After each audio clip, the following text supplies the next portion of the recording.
Alright, guys, Budger and Awunya. You're going to Dark and Young Narua. I'm up in the Watergan Mountains in Jellyby State Conservation Area, and I'm here again with a good mate of mine, Gerry.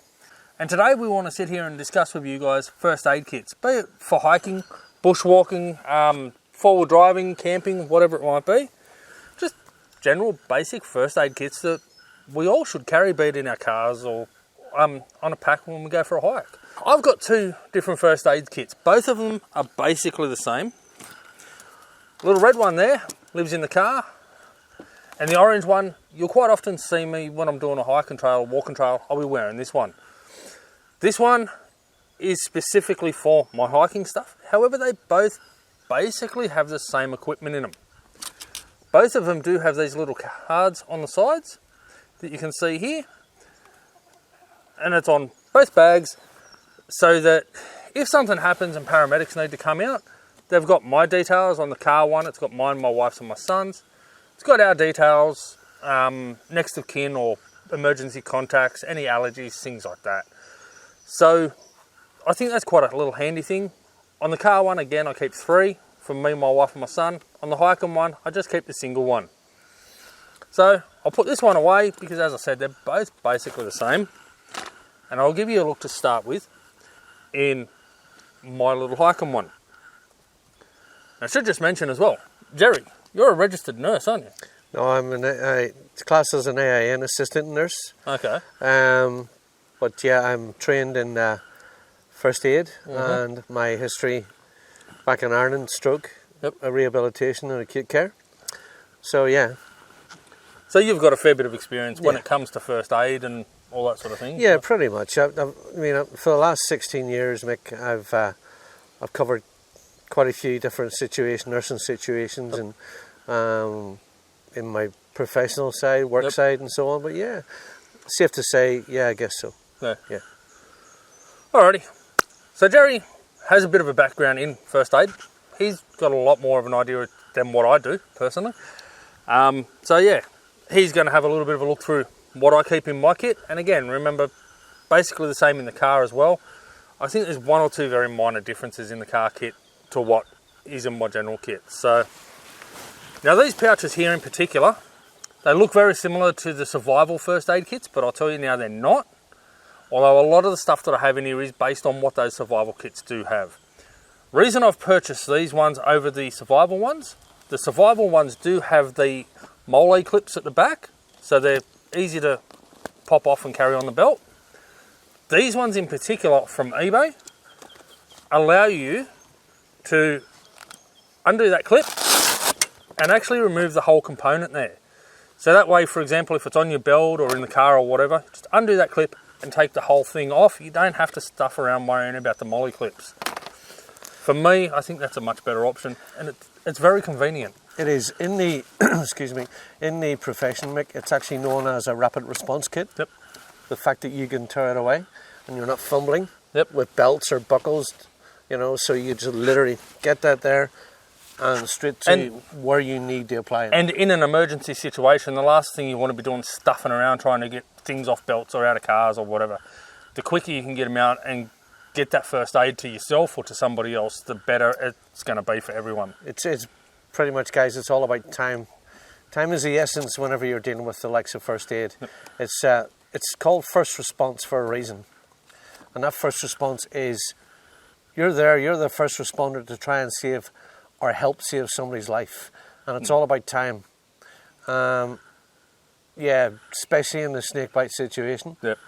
Here in Australia, obviously, we can very easily, no pun intended, but step upon that very easily. And I think we've got something like 9 out of the 10 world's most deadly snakes here in Australia. Yeah. So, especially for those of us doing hikes and bushwalks and that, snake bite kit, first aid kit is vital.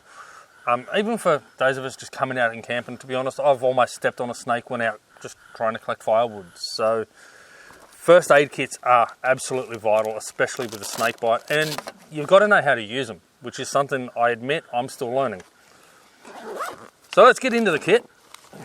You've got your own kit here today too, don't you, Gerry? I do, yeah. It's we'll come to that later. Yeah. I'll show you that. Yeah, so we'll go through my one first, and then we'll have a look at Gerry's and see what differs what we've got.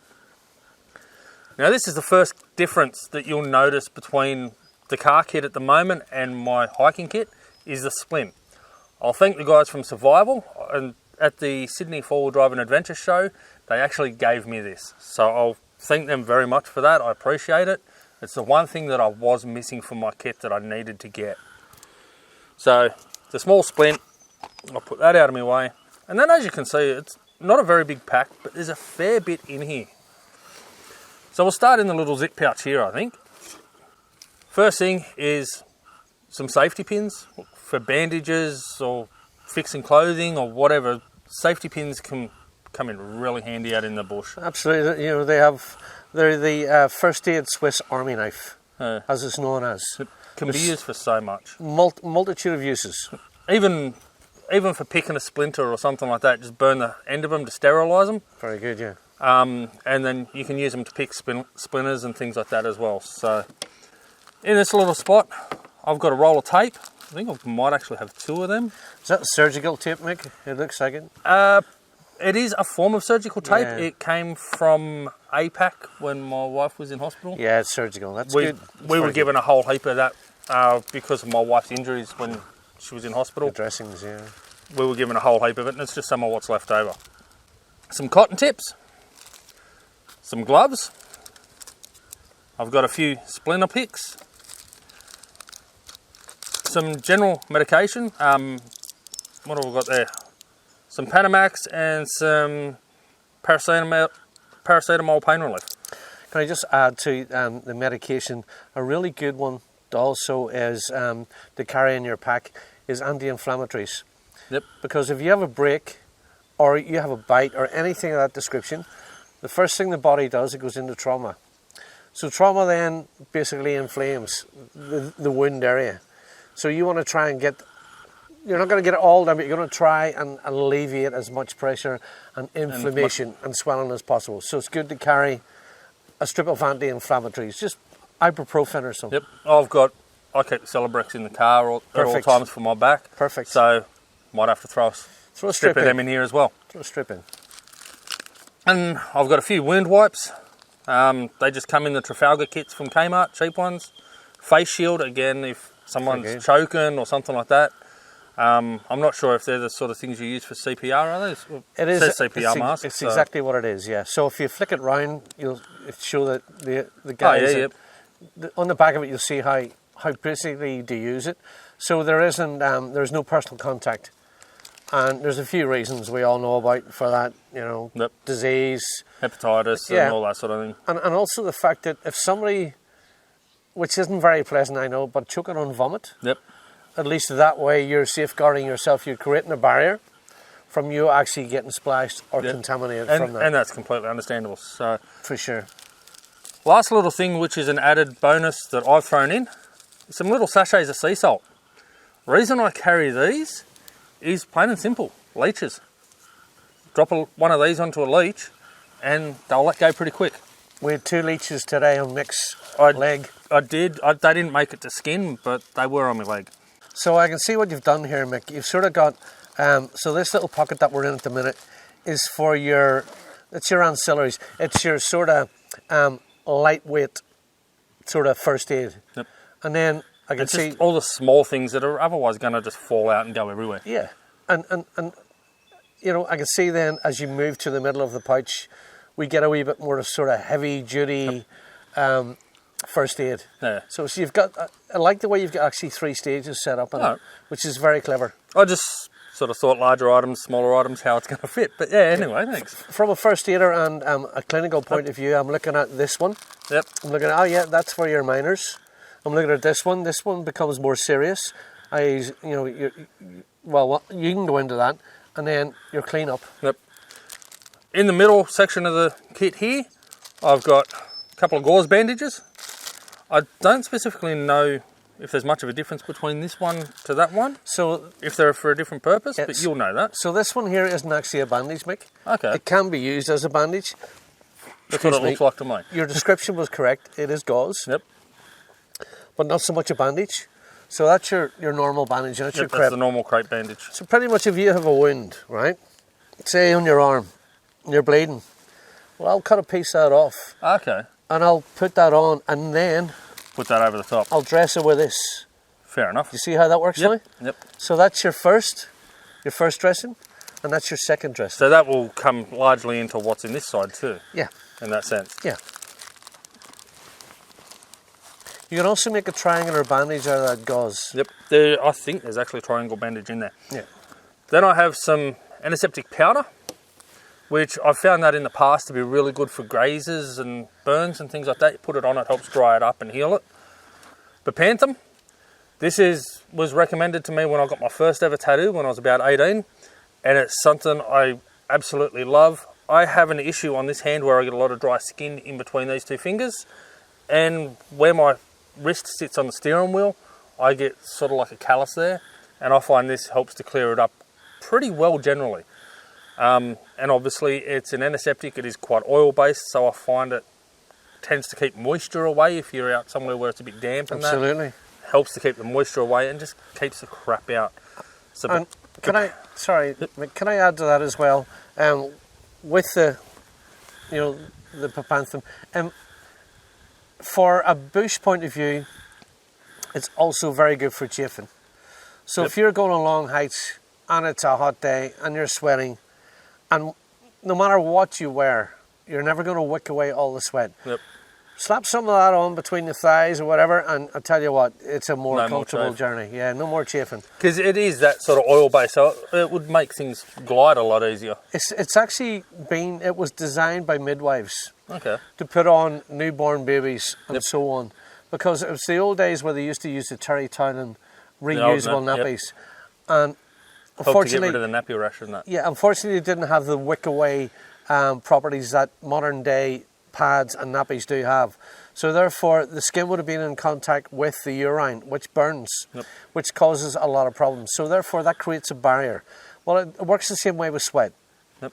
I have also found with the Bepanthen, when I had my property maintenance business, I got stung by a wasp. And as soon as I put that on there, the sting was gone. There was absolutely no pain whatsoever from the wasp. And it just absolutely worked brilliant. So it's something that I always keep it at home, and I always keep it in both. It's in both my kits for that exact reason. Now the last thing, and this I think is a major thing for anybody, especially doing hikes or out here camping in the bush, and that is a snake bite bandage. Now you notice on this one, it does have the little rectangles. It's not the same as the survival ones, they are very similar, but this one here does have the rectangles that when you pull it to the tension, it needs to be, they become a square. Then you know you've got the right tension on there. And that's a 10 metre bandage. Now the guys at Survival were telling me that these aren't quite as good as their ones. Whether that's correct or not, to be honest, I really don't know. But this is a 10 metre bandage. And the idea, I believe, when you are treating a bite, you start from just above the bite, you work all the way to the end of that limb and then come back through. So whether it be your leg or your arm or wherever, start here, work all the way up and then come back down. 10 metre bandage will do that, and it saves you carrying 2 or 3 to cover the same distance. That's correct. That's a good rule. And the reason for the dressing of the bandage, it's a compression bandage as it's known as. And what it literally does, it says what it does on the tin, so to speak. It compresses the wound site and compresses the limb. So therefore it slows down the blood flow. So you do not walk around. You do not swing your arms around if you've been bitten and you have a dressing on. Stay as still as possible. You basically immobilise that limb or that area and stay, as Mick says, stay still as possible. And I purchased this one in particular from Chemist Warehouse, and they were $9.99 each. So for a 10 metre bandage, It's so cheap. it's so cheap. It does, again, it has the markings on there, and it could really, especially out here in the Australian bush, it could be the difference between life and death. That's correct. For $9.99, you know what, guys? It's money well spent to save your life, isn't it, really? It's a no-brainer. In the last compartment of my kits, I have the typical, just a few standard Band-Aids. They look a bit ratty at times, but As long as they work. yeah, as long as they're still sealed, Yeah, I'm happy enough to that's what use them. matters. I've got a pair of tweezers for pulling splinters and things like that. Ticks, Yeah, leeches. don't generally use tweezers all that often, and when it comes to splinters and that, as I said, you can either use the pins or there are some splinter picks already in there. A few alcohol wipes, if I get bitten by a leech, it's the first thing I do. Once the leech is off, I'll clean the area with this, put a bit of Bepanthen on there. Good approach. Stops it getting crap in there, kills any germs and disease that may be around there as well. It also, the Bepanthen will stop the bleeding. Yeah. So and the alcohol will dry the blood up too. Yeah, so it acts as a little band-aid on its own. Small pair of scissors just to cut the tape or bandages, things like gauze, that. cut your gauze with that and stuff. A vital thing for your snake bites is to mark your location. So a small Sharpie. So why is that, Mick? Why do you do that? From my understanding, when it comes to marking the location, is so that when you do get to the hospital, they can cut through the bandage. They know exactly where the bite is. They can cut through it. They can take a swab and then they can test the venom in that area for what actual venom is there, so they know what to treat you with. That is 100% correct. And I think they say to put a time on there or something too. Yeah, and if you can, it's just for you guys, you people at home, you may be asking, well, why do you do that? Especially our international viewers, they don't deal with the likes of snakes and venomous, predators. So really, if you can, guys, and most of us, technology nowadays, we all carry a mobile phone. Yep. If you can get a photograph of what's just bitten you, and then show that to the medical team, they're going to go, oh, that was a brown, or that was a red belly black, or that was a black widow spider. They're going to know straight away then what they need. Redback spider here. Yeah, redback, sorry. What did I say, black widow? Yeah. No, sorry. They look basically identical. Yeah. I'm pretty sure they're the same family. Yeah, right. Very bulbous and ugly and, yeah. But you don't yeah, want to get bitten by one. No. So, yeah, guys, so really, it's all about common sense too and common knowledge. First aid is really the sensible common approach to treating from the smallest of cut to the most life-threatening situation until you get that person or they get to you, the proper medical team, professional team. What you do could possibly keep somebody alive until the professionals actually get the chance to treat it. Yeah, exactly. So this all makes common sense, and it's essential equipment you need in the bush. And that's where things like a basic first aid course where you learn CPR and snake bites and things like that, I believe TAFE does quite a few of them that are only a day or 2 day courses, and they're all free. So to go and do a quick first aid course, I'm sure even if you said to your boss, look, can I take the day off to do first aid? You'll have somebody else on site now qualified to be able to do it for you. I'm sure they'd be happy to give you the day off for it. And who knows, they might even turn around and go, you know what, you're benefiting the business, I'll still pay you for it. For sure. You can become, if they're a decent boss. Yeah, you can actually become a first aid officer in your place of employment. I'm in a good, lucky situation where pretty much I do my basic first aid and then do my advanced first aid.